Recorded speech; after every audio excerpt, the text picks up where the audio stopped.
Nandito ako, nag-aantay ako na lalabas yung siswera ko. Nandito po ako sa labas ng school. Ayan.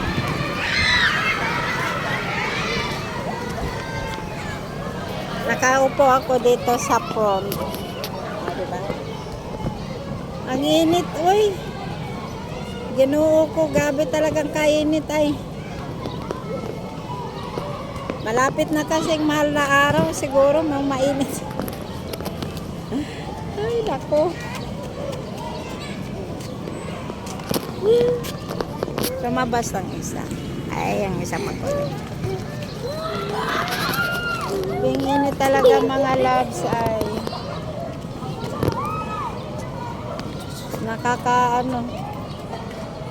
Diba, bebe? Opo ka dyan, bebe. Lumabas kami kasi yung walang maupuan doon sa waiting area. Mainit. Yung galing dito sa mapunta doon sa inuupuan. So sabi ko ni Gab-Gab ko na labas kami at dito kami sa ilalim ng puno. Ay, dapat doon kami sa simbahan. Ang problema, itong dalawa, nagtakbo-takbo ba? Magalit doon yung padre. Sabi ko, dito na lang tayo. Oh, mahangin pa dito, di ba? Kumusta naman kayo mga loves ko? Mga katunay ko. Ako ito, binigyan na naman ako ng another life sa ating Panginoong Hesus. At saka, hininto ko ngayon yung pag-inom ng mga gamot kasi, yung sumasakit yung dito ko. Yung sa may hips ko, sa may balakang ko.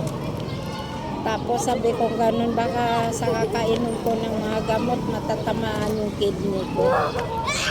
So ang ginawa ko ngayon mga kalabs ko, naglalaga ako ulit ng malunggay, luya, bawang, tapos tanglad. Pinagmix ko yun, tapos kalamansi.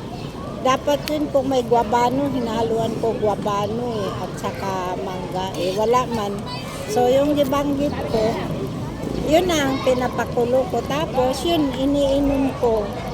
Medyo umano yung katawan ko, hindi na ako nanghihina kaysa nung nagiinom ako lagi ng gamot umaga, tanghali, gabi. Tapos umaga, tanghali, gabi ulit. Parang yung lakas ko nawawala yun. So ngayon, in-stop ko siya. May mga gamot ako sa bahay, pero in-stop ko saglit. Tapos yun. Tapos ito, thank you Lord kasi naging okay yung pakiramdam ko, diba? Kailangan talaga tayo mag-herbal muna tayo mga kalaw ko. Bye-bye! Never say goodbye. Tomorrow is another day, dear.